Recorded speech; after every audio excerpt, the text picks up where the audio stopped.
Alright, hey guys, it's Master Duel CCG back in the video, and with this video I'm going to talk about the new Master Duel ban list, and it looks like, yeah, this is going to be a new ban list that is going to actually be implemented on April 9th. Let's just get started here. So we have cards to be unlimited. It looks like Altergeist Multi-Faker is going to be at 3 copies. I'm not completely familiar with the Altergeist archetype. I haven't played around with it too much, nor played against it, really. But yeah, from my understanding, this looks like an important card. It's just a combo starter, but you guys can let me know how impactful that's going to be. Looks like not too much if they're okay with going from a semi-limit to 3.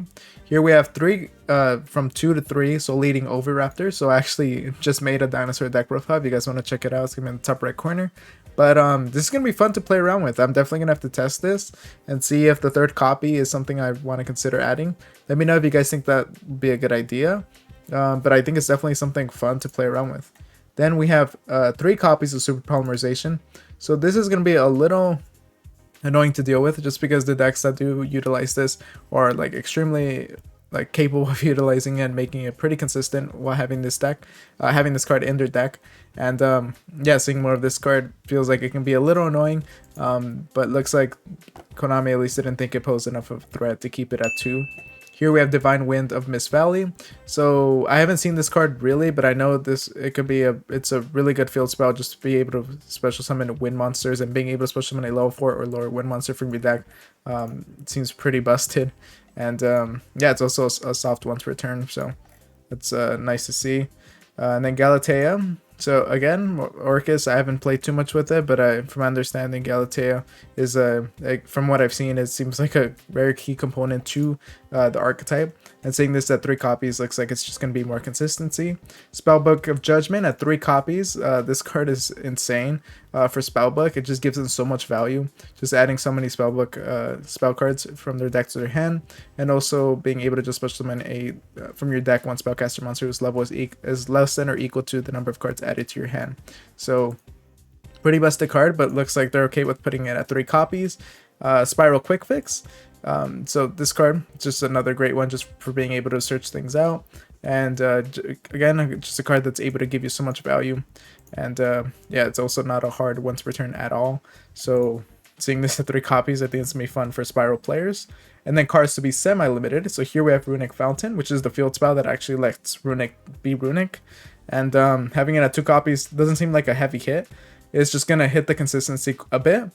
But I think Runic's going to survive and be able to play through this. Runic Tip. This is a great card that's just able to give them the ability to search out their other cards. And seeing it at 2 copies, it doesn't seem, at least from these two, it's not that big of a hit. And it's going to be a little bit annoying for the Runic players, but definitely not going to stop them from playing it. And then here we have Necroface at 2 copies. So I'm guessing this is going to be a hit to Ishizu. And for like the whole tournament thing. But this doesn't seem like, it seems a little random to go after Necroface. I guess like it's an indirect hit for them, but I don't think it's like the most important card to go after here. I think they should have just gone for Ishizu directly. But yeah, I guess going for Necroface is how they want to do it. Now this is fun. So Thunder Dragon Hawk, we just got Thunder Dragon Roar at 3 copies, and now we just got Thunder Dragon Hawk at 2 copies.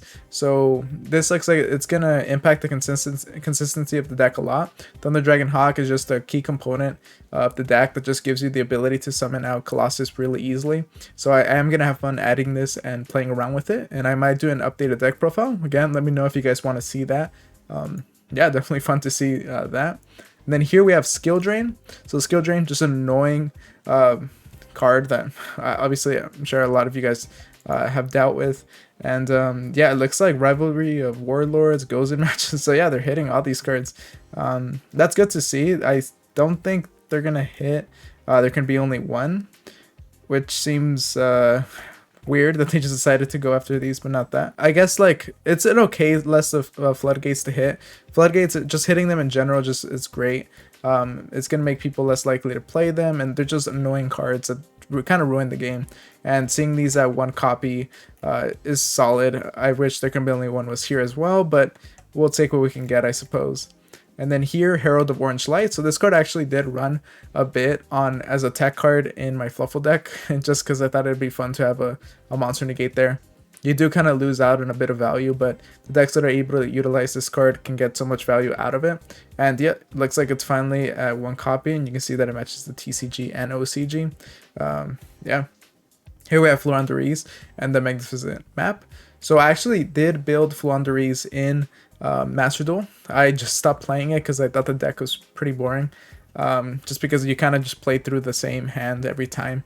And yeah, this looks like it's going to hit the consistency of the deck, as the field spell is a key component of it. We'll see how much damage that does to the actual deck. And yeah, it looks like that's just the hits that we see. Let me know how impactful you think this is going to be. I think this is not really going to do anything for the Ishizu Tearlament meta that we're going to see soon once they finally add it. But unless they do some preemptive hits to Tearlaments, which I can see happening, or to Ishizu, but I guess we're going to have to wait to see if that actually happens. But let me know what you guys think about this ban list, if you think it did something or if it was missing a bit. And make sure to like, comment, subscribe, and all that, and I'll see you guys next time. Thank you for watching.